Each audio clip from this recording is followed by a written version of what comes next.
안녕하십니까? 아는교회에서 진행하는 공동체 교회 증언 읽기 새벽 기도 시간에 오신 여러분들을 환영합니다. 오늘은 교회 증언 1권 89페이지에서부터 98페이지까지 읽겠습니다. 엘렌 여사는 그저 허구한 날 계시만 받아서 전달하는 이론가가 아니었습니다. 그녀의 신앙에 큰 영향력과 또 여러 사람들에게 빛이 될 수 있었던 이유는 그녀가 이론가로 머문 것이 아니라 하나님의 사업에 대한 탁월한 비전과 실행력이 있었다는 데 있습니다. 다시 말하면 이론과 실천이 조화를 이뤘고 또한 교리와 봉사가 균형을 이뤘던 것입니다. 그녀가 받은 기별이 놀라운 은혜와 또 복음에 대한 능력과 여러 재림교회 교리의 기초를 다지는 역할을 했을 뿐만 아니라 또한 그 시대에 걸맞는 사업과 전망을 꿰뚫어 보고 또 그 일을 추진하는 안목이 있었다는 데 의미가 있습니다. 이제 오늘 본문에 보면 엘렌 화이트이 아주 중요한 사업을 벌려나가는 모습을 보게 되는데요. 교회 증언 1권 89페이지에 보면 나는 남편이 인쇄 사업을 포기해서는 안 된다는 것을 보았다. 왜냐하면 그 길은 사단이 그로 하여금 가게 하고자 애쓰고 있는 바로 그 길이었기 때문이었다. 그리고 사단은 자신의 부하들을 통하여 그 일을 하고자 활동하고 있었다. 나는 우리가 출판을 계속해야 할 것과 주님께서 우리를 도와주실 것을 보았다. 그 당시 가장 먼저 추진했던 사업은 인쇄 사업, 즉 출판 사업이었습니다. 신속하게 복음을 증거해야 할 사명을 수행하기 위함이었죠. 이를 기점으로 엘렌 여사의 기별을 통해서 인쇄 사업과 의료 사업, 교육 사업, 다양한 사업들이 연결되어서 진행되었습니다. 그런데 사업이 진행될 때마다 엄청난 방해와 공작이 있었습니다. 방해와 어려움을 만나면 대부분 우리는 그 일을 금방 포기해 버리거나 이것이 하나님의 뜻이 아니구나 하고 접어버리죠. 그러나 엘렌 화이트는 오히려 그러한 방해와 어려움이 거세면 거셀수록 하나님의 뜻이 이곳에 더 분명하게 있다는 것을 오히려 확신하고 더 그 일을 추진하려고 노력을 했다는 데 있습니다. 하나님의 뜻은 어떻게든 이루어지게 되어 있습니다. 그러므로 우리가 어떤 사업을 추진한다고 해서 우리의 노력으로 그것이 성취되는 것은 아닙니다. 하나님의 뜻이 분명하면 언젠가는 반드시 이루어질 것이고 하나님의 뜻이 아니라면 하나님은 무슨 수를 써서라도 그 일을 막을 것이고 성취되지 못하게 만들 것입니다. 그래서 엘렌 여사는 그저 무조건적으로 최선을 다하여 그 일을 추진하였습니다. 만약에 하나님의 뜻이라면 모든 방해와 어려움까지도 다 뚫어내고 극복해서 그 일을 반드시 성취할 것이고요. 반대로 하나님의 뜻이 아니라면 그 방해와 어려움을 통해서 오히려 그 사업을 중단시킬 것이었습니다.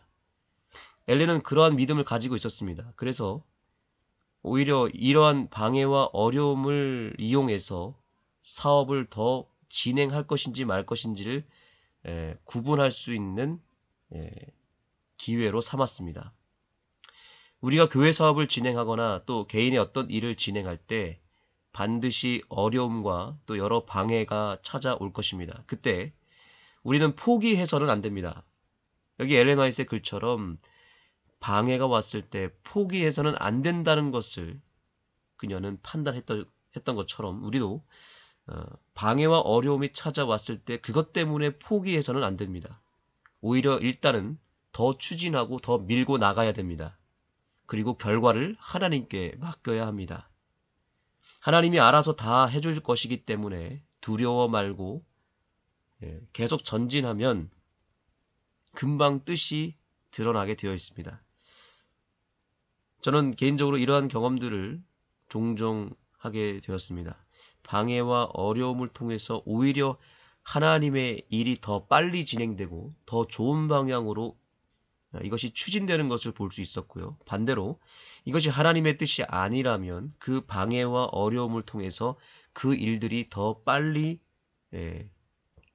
중단되고 그 일을 다 꺼트려 버리시는 하나님의 역사를 보게 됩니다. 그러므로 우리가 해야 될 일은 그저 최선을 다하고 포기하지 않고 밀고 나가면 되는 것이죠.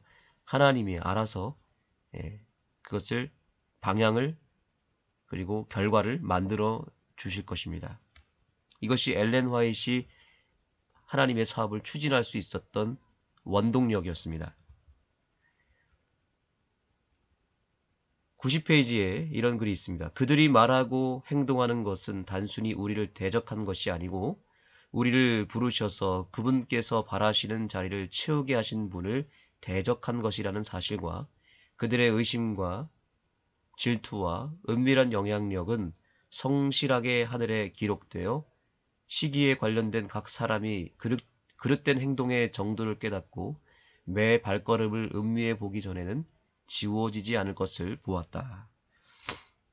이게 무슨 의미냐면 하나님의 사업이라고 우리가 여기고 추진할 때 그것을 방해하고 못하도록 발목을 잡는 일은 하면 안 된다는 얘기를 하고 있는 것입니다. 왜냐하면 그것은 자칫 사단의 도구로 쓰여질 수 있기 때문에 그런 것입니다. 사단은 직접 역사하기보다는 사단의 종들을 통해서 또 사단의 영의 지배를 받는 어떤 사람들을 통해서 방해를 하거든요. 그래서 항상 방해하는 쪽은 사단이기 때문에 교회 일을 우리가 방해하게 되면 자칫 사단의 도구로 전락될 수도 있습니다. 오히려 최선을 다하는 것이 하나님의 도구이고 하나님의 뜻이죠. 결과는 하나님께 맡기고 일단 추진할 수 있는 일들은 진행하면 되는데 이것을 여러 가지 이유로 방해하고 못하게 만들고 그것에 대해서 부정적인 견해를 내기 시작하면 이것이 하나님의 뜻이든 아니든 일단은 사단의 강력한 도구로 쓰임을 받고 있을 수 있다는 것을 말하고 있는 것입니다. 그래서 하나님의 사업을 자꾸 방해하고 공격하면 그것은 단순히 그 일을 진행하는 사람들에 대한 대적이 아니라 오히려 그 일을 진행하시는 하나님에 대한 대적이 될 수 있다는 것을 여기서 말하고 있는 것입니다. 그래서 그러한 의심과 질투와 또 그런 방해에 대한 영향력이 지금 하늘 책에 기록되고 있다는 것을 명심해야 된다는 것이죠. 그러므로 우리가 교회에서 또 또 하나님의 사업을 진행할 때 그것을 내 자신이 괜히 판단하고 이건 하나님의 뜻이 아니라고 방해하는 것이 아니라 일단은 추진을 하시고 그 일에 대한 결과를 하나님께 맡기는 것이 더 중요한 것입니다. 그러므로 엘렌 화이트 시대에서부터 시작하여 지금까지 하나님의 도구로 사용된 사람들이 있고 또 사단의 도구로 사용된 사람들이 있는데 여기 우리 새벽기도 동지 여러분들께서는 오직 하나님의 도구로만 사용되어졌으면 좋겠습니다. 올 한 해 우리가 특별히 교회에서 추진하는 모든 일들에 대해서 여러분들이 기도로 맡기면서 그 일을 하나님께 맡기고 같이 진행하는 일에 최선을 다하여 동참하시기 바라고 정말 그 일이 하나님 뜻이 아닌 것 같다면 그러면 그냥 하나님께 맡기고 뒤로 빠져 있어도 됩니다. 결과는 하나님께서 알아서 해줄 것이기 때문에 단지 그것에 대한 방해와 또 대적을 하는 것은 피하셔야 합니다. 지금 엘렌 화이트는 그러한 일들을 말하고 있는 것입니다. 그 당시에도 엘렌 화이트이 추진하는 일들에 대해서 여러 가지 방해를 놓고 어깃장을 놓고 또 여러 부정적인 얘기를 통해서 그 일을 추진하지 못하도록 막는 일들이 있었는데 그것이 오늘날 교회에도 일어나고 있다는 사실입니다. 주님께서는 그의 지주가 되어 주셨다. 그의 마음이 혼란하고 고통스러운 상태에 있을 때 우리는 하나님 앞에 머리를 숙이고 괴로운 중에 그분께 부르짖곤 하였다. 그분께서는 우리의 열렬한 기도를 들으셨다. 아멘. 그러한 어려운 상황 속에서도 엘렌 화이트는 포기하지 않고 그 고통스러운 상황, 혼란스러운 상황을 하나님께 다 맡겼다는 것입니다. 무엇으로 맡겼을까요? 기도를 통해서 맡겼습니다. 아주 열렬한 기도를 통해서 여러 어려움들을 다 내어 맡겼습니다. 그랬을 때 하나님은 그 모든 기도를 받아주셨고 결국에는 하나님께서 원하시는 뜻대로 모든 일들이 이루어졌습니다. 중요한 것은 우리가 하나님께 그 모든 것을 맡기는 것입니다. 하나님의 사업도 맡겨야 되고요.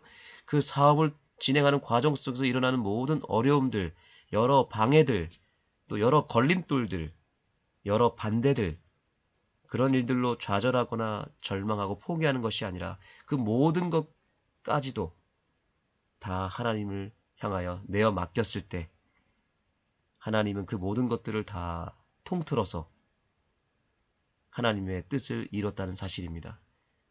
여러분 꼭 기억하시기 바랍니다.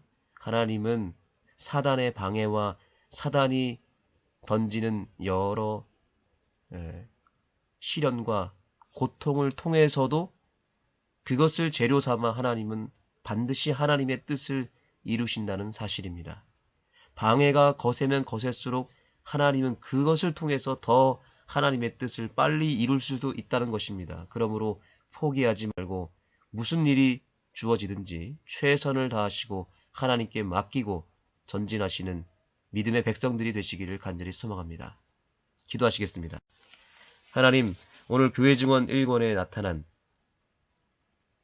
놀라운 하나님의 능력을 우리가 보기를 원합니다. 엘렌 화이트이 하나님의 사업을 진행해 나갈 때 사단은 철저하게 무너뜨리려고 공격을 했습니다. 그 일이 진행되면 하나님의 역사가 더 크게 이루어질 것을 알았던 사단이 모든 방해를 수단과 방법을 가리지 않고 진행했습니다. 그러나 결국에는 우리가 역사를 통해서 보게 되는 것은 하나님의 사업은 다 이루어졌다는 것입니다. 오늘 그러한 놀라운 역사들을 우리가 함께 읽으면서 그 역사를 이제 우리가 살아가고 있는 이 현실의 삶 속에서 이뤄낼 수 있도록 도와주셔서 우리에게도 동일한 은혜와 능력을 주셔서 우리가 진행하는 모든 일 가운데 주님의 뜻을 보여주시고 성취시켜 주시옵소서. 예수님의 이름으로 간절히 기도드립니다. 이 출판 사업의 시작으로 우리는 진리를 전하는 일에서 활동을 그치지 않고 이곳에서 저곳으로 여행해 다니면서 우리에게 그처럼 큰 빛과 기쁨을 가져다 준 교리들을 선포하고 신자들을 격려하고 오류들을 교정하고 교회 안에 있는 질서를 확립시켰다. 출판 사업을 추진함과 동시에 사업의 여러 분야에서 우리의 활동을 계속하기 위하여 때때로 출판 문서는 여러 지역으로 옮겨졌다. 1850년에는 그것이 메인주 파리스에서 발행되었다. 여기서 그것은 증명되고 그 명칭도 오늘날 간직하고 있는 Advent, Review and Sabbath Herald로 바뀌었다. 그 사업을 돕는 친구들은 수가 적었고 세속적인 재산에 있어서도 가난했다. 그러므로 우리는 여전히 가난과 큰 실망으로 더불어 싸울 수밖에 없었다. 과중한 노동, 걱정, 근심, 적당하고 자양분이 포함된 음식물의 결핍, 긴 겨울 여행에서 겪은 추위 등은 남편에게 너무도 감당하기 어려운 것들이었다. 그는 무거운 짐에 눌려버렸다. 그는 너무도 약해졌기 때문에 인쇄소까지 걸어가기도 어려웠다. 우리의 믿음은 극도로 시험을 받았다. 우리는 즐거운 마음으로 궁핍과 수고와 고난을 견디었다. 그러나 우리의 동기는 오해를 받고 우리는 불신과 질투의 대상이 되었다. 우리가 그들의 유익을 위하여 고난을 받았지만 그들 중에서 우리의 활동을 감사하게 여기는 자들은 별로 없었다. 우리는 너무나 큰 어려움에 처해 있었기 때문에 잘 수도 쉴 수도 없었다. 우리가 수면으로 원기를 회복해야 할 시간은 때때로 질투 때문에 보낸 긴 편지에 대답하는데 허비되었다. 그리고 다른 사람들이 자고 있는 많은 시간에 우리는 고통의 눈물을 흘리며 주님 앞에서 탄식함으로 보냈다. 마침내 남편은 말했다. 여보, 더 이상 투쟁하고자 애써도 소용없는 일입니다. 이것들은 나를 짓누르고 있으며 미국에 나를 무덤으로 데려갈 것 같습니다. 나는 더 이상 갈 수가 없습니다. 나는 더 이상 출판할 수 없다는 글을 인쇄소에 게재하고자 썼습니다. 그가 그 글을 인쇄소로 가져가기 위하여 문 밖으로 나갈 때 나는 실신해 버렸다. 그는 다시 돌아와서 나를 위하여 기도하였다. 그의 기도는 응답받았고 나는 회복되었다. 이튿날 아침 가족 기도 시간에 나는 이상 가운데로 들어가서 이 문제에 관하여 보게 되었다. 나는 남편이 인쇄 사업을 포기해서는 안 된다는 것을 보았다. 왜냐하면 그 길은 사단이 그로 하여금 가게 하고자 애쓰고 있는 바로 그 길이었기 때문이다. 그리고 사단은 자신의 부하들을 통하여 그 일을 하고자 활동하고 있었다. 나는 우리가 출판을 계속해야 할 것과 주님께서 우리를 도와주실 것을 보았다. 그리고 그 같은 짐을 우리에게 지워줌으로 죄를 범하고 있는 자들이 잔인한 그들의 행동의 정도를 깨닫고 돌아와서 그들의 잘못을 고백해야 할 것과 그렇게 아니하면 하나님의 불쾌히 여기심이 그들에게 임할 것도 보았다. 또한 그들이 말하고 행동한 것은 단순히 우리를 대적한 것이 아니고 우리를 부르셔서 그분께서 바라시는 자리를 채우게 하신 분을 대적하는 것이라는 사실과 그들의 의심과 질투와 은밀한 영향력은 성실하게 하늘에 기록되어 시기에 관련된 각 사람이 그릇된 행동의 정도를 깨닫고 매 발걸음을 음미해 보기 전에는 지워지지 않을 것을 보았다. 리뷰지의 제2호는 뉴욕주 사라토가 스프링즈에서 출판되었다. 1852년 4월에 우리는 뉴욕주 로체스터로 이사했다. 매 발걸음마다 우리는 믿음으로 옮겨가지 않을 수 없었다. 우리는 여전히 가난으로 어려움을 겪고 있었으며 가장 엄격한 검약과 자제를 실천할 수밖에 없었다. 나는 1852년 4월 16일자로 하우랜드 형제의 가족에 보낸 편지에서 그 당시의 사정을 간단히 소개하고자 한다. 우리는 방금 로체스터에 정착했습니다. 우리는 1년에 175불 하는 낡은 집을 새로 얻었습니다. 우리는 집에서 인쇄를 하게 되었습니다. 그렇지 않으면 사무실을 위하여 1년에 50불씩 지불하지 않으면 안 됩니다. 당신들이 들러서 우리의 가구를 본다면 아마 미소를 지을 것입니다. 우리는 25센트씩 주고 낡은 침대 2개를 샀습니다. 남편은 일부를 주고 6개의 낡은 의자를 샀는데 그것들은 하나도 같은 것이 없습니다. 그리고 그는 즉시 62센트를 주고 좌석 없는 낡은 의자 4개를 더 가져왔습니다. 뼈대가 튼튼했으므로 나는 구멍을 뚫고 줄을 엮어서 그 위에 앉을 수 있었습니다.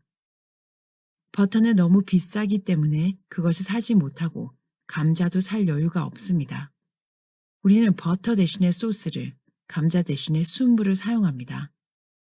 우리는 2개의 빈 밀가루통 위에 방화용 판자를 올려놓고 그 위에서 첫 식사를 했습니다. 하나님의 사업이 발전될 수만 있으면 우리는 즐거운 마음으로 궁핍을 견디고자 합니다. 우리가 이곳에 올 때 주님의 손길이 같이 하신 것을 믿습니다. 일꾼을 부르는 넓은 들판이 있지만 일꾼들은 별로 없습니다.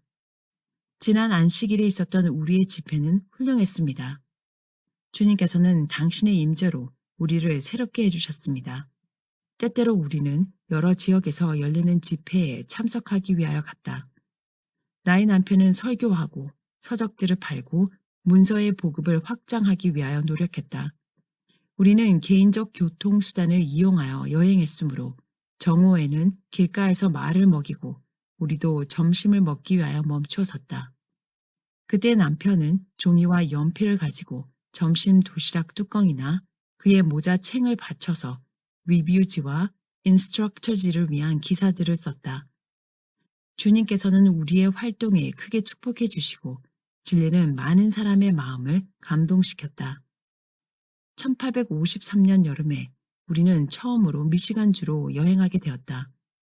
우리의 방문 약속을 알린 후에 나의 남편은 열 때문에 쓰러졌다. 우리는 연합하여 그를 위하여 기도했다.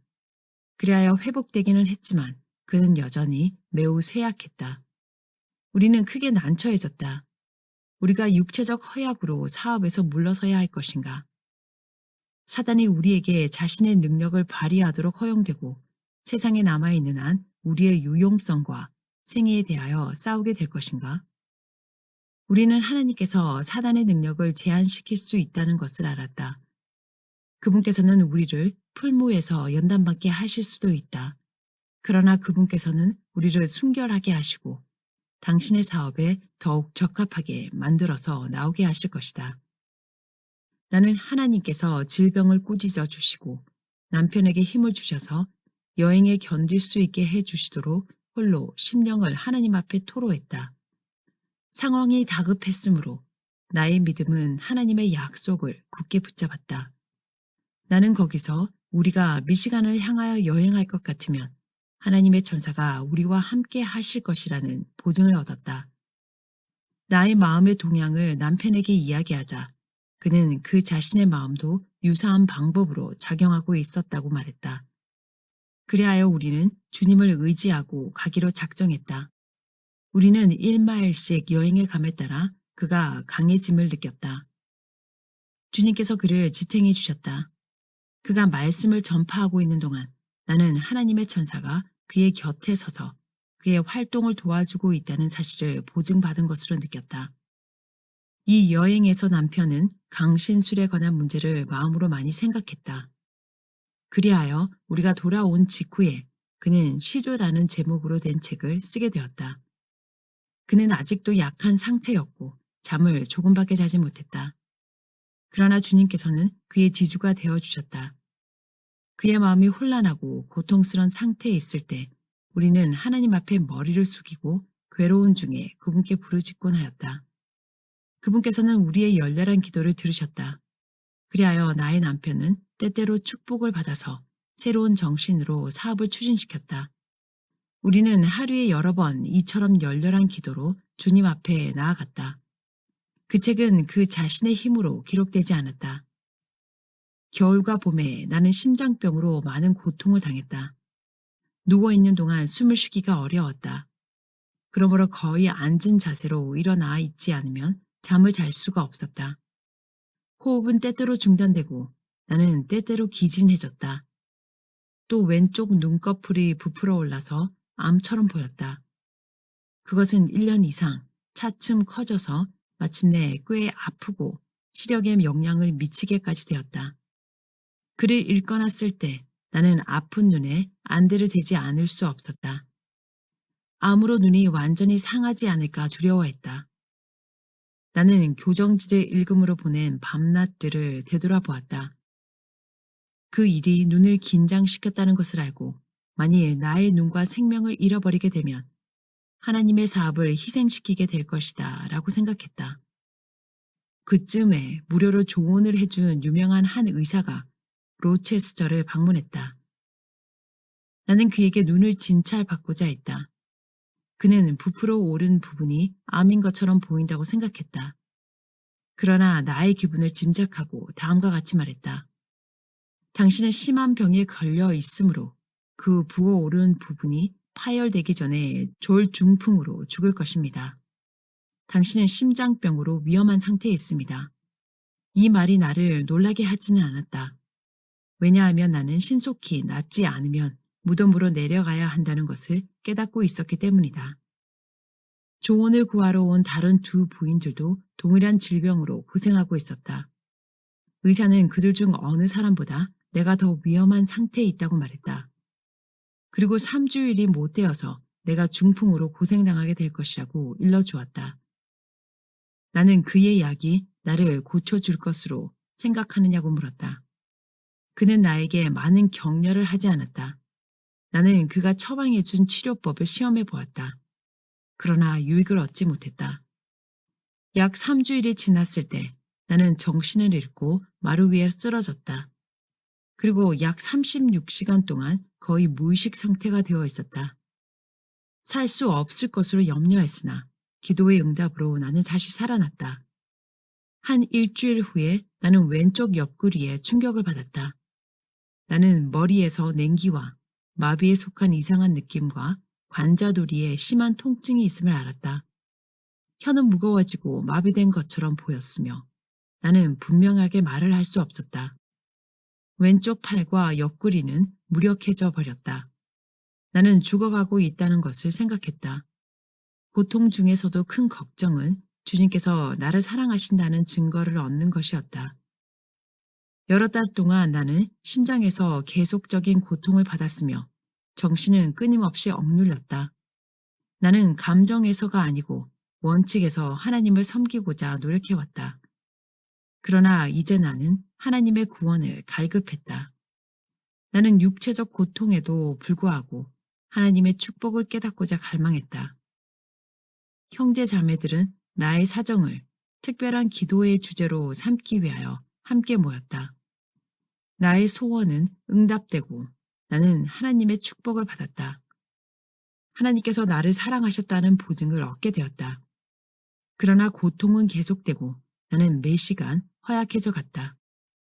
다시 형제 자매들은 나의 사정을 주님께 내놓기 위하여 모였다. 나는 너무도 허약해졌으므로 음성을 내어 기도할 수 없었다. 나의 모습은 주변에 있는 사람들의 믿음을 약화시키는 것처럼 보였다. 그때 하나님의 약속이 전에 결코 보지 못했던 모습으로 내 앞에 펼쳐졌다. 사단이 나를 남편과 자녀들에게서 분리시켜 무덤 속에 눕히고자 애를 쓰고 있는 것처럼 보였다. 그때 다음과 같은 의문들이 마음속에 떠올랐다. 그대는 분명한 하나님의 약속을 믿을 수 있는가? 어떠한 상황에서도 그대는 믿음으로 걸어갈 수 있는가? 믿음은 되살아났다. 나는 남편에게 내가 회복될 것 같습니다. 라고 속삭였다. 그는 나 역시 그렇게 믿는 바입니다. 라고 대답했다. 나는 고통이 제거되지 않은 채 그 밤을 새웠다. 그러나 나는 하나님의 약속을 굳게 믿었다. 나는 잠을 잘 수가 없었다. 그럴지라도 말없는 기도를 계속했다. 그러던 중 날이 새기 직전에 나는 잠이 들어버렸다. 나는 완전히 고통에서 해방된 채 해뜰 무렵에 일어났다. 가슴을 누르고 있던 압박은 사라졌다. 나는 너무도 기뻤다. 아, 얼마나 놀라운 변화인가. 자고 있는 동안에 하나님의 천사가 나를 만져준 것처럼 느껴졌다.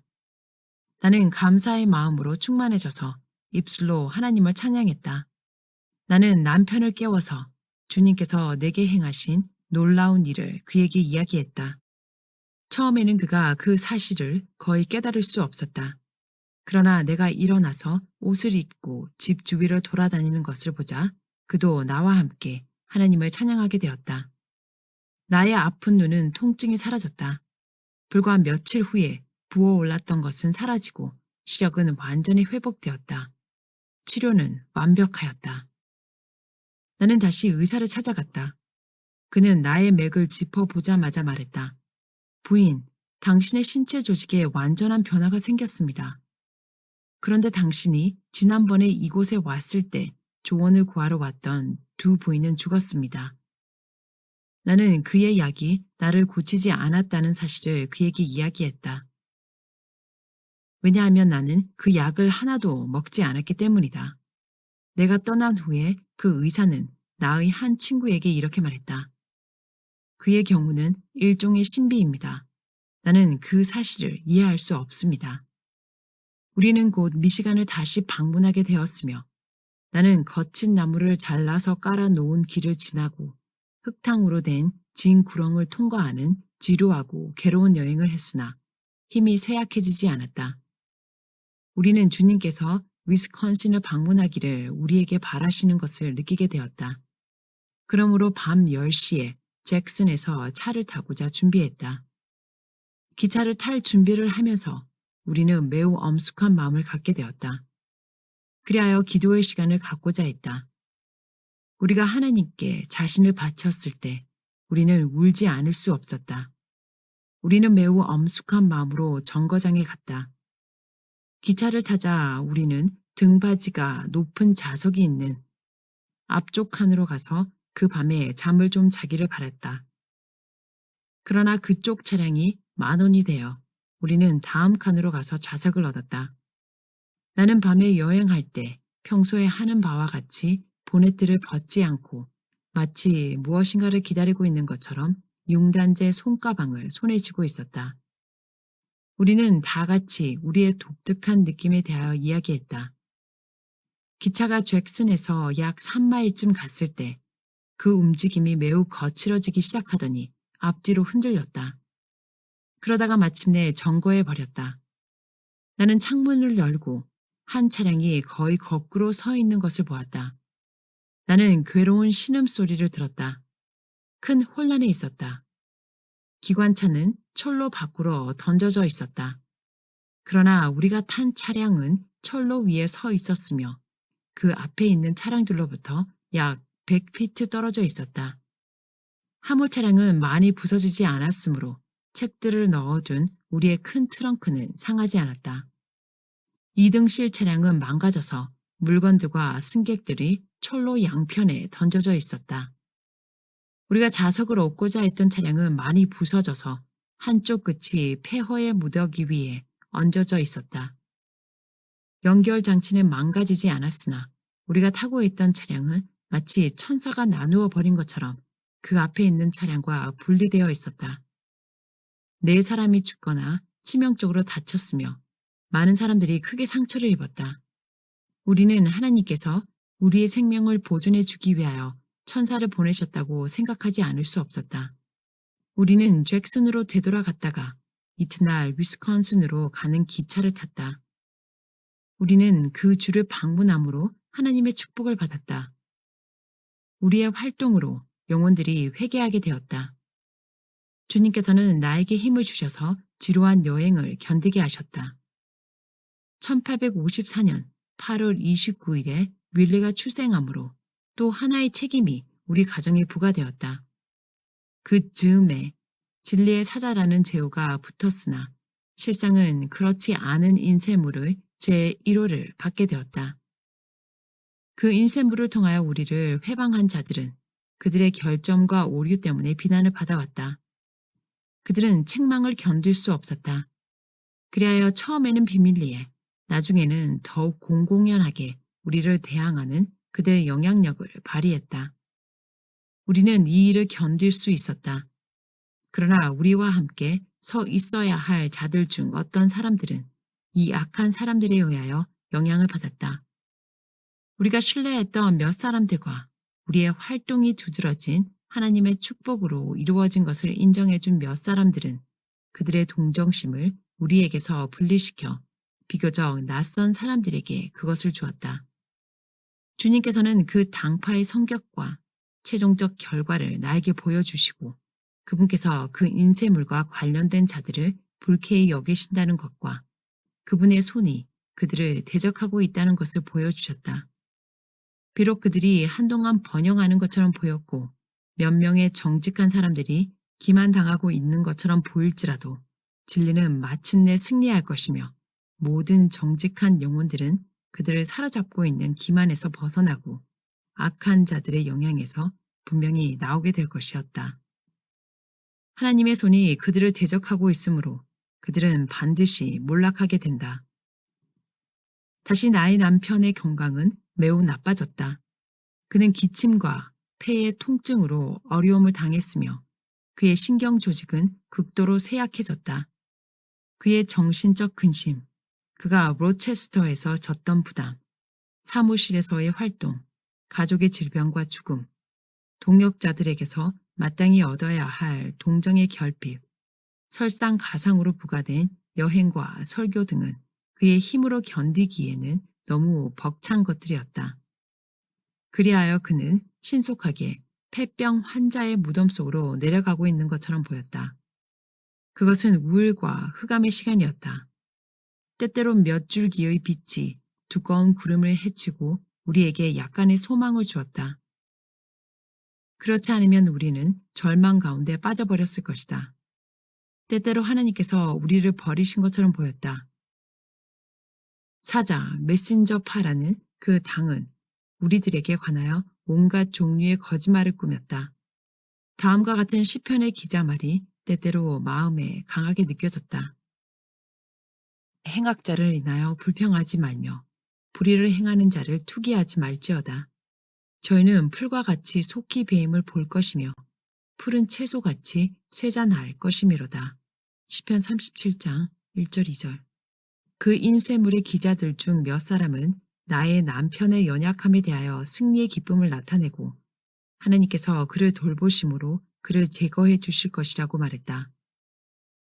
그러나 그가 이것을 읽을 때 믿음이 되살아나서 내가 죽지 않고 살아서 여호와의 행사를 선포하리로다. 시편 118편 17절 라고 부르짖었다. 가장 짙은 구름이 우리를 가두어 버리는 것처럼 보였다. 경건을 공언하는 악한 자들은 사단의 명령 아래 거짓말을 꾸미고 우리를 대적하여 그들의 세력을 퍼뜨리기 위하여 분주하였다. 만일 하나님의 사업이 우리의 손에만 맡겨져 있을 것 같으면 우리는 떨었을 것임에 틀림없다. 그러나 그 사업은 내 손에서 빼앗을 자가 없다 라고 말씀하실 수 있는 분의 손안에 있었다. 우리는 예수님께서 살아계셔서 통치하신다는 것을 깨달았다. 우리는 주님 앞에서 다음과 같이 말할 수 있었다. 그 사업의 것은 주님의 것입니다. 또한 주님께서는 우리가 그 사업에서 우리가 담당한 몫을 수행해 온 것은 우리의 선택에 의해서가 아니고 주님의 명령에 의한 것임을 아십니다. 13장 미시간으로 옮겨감.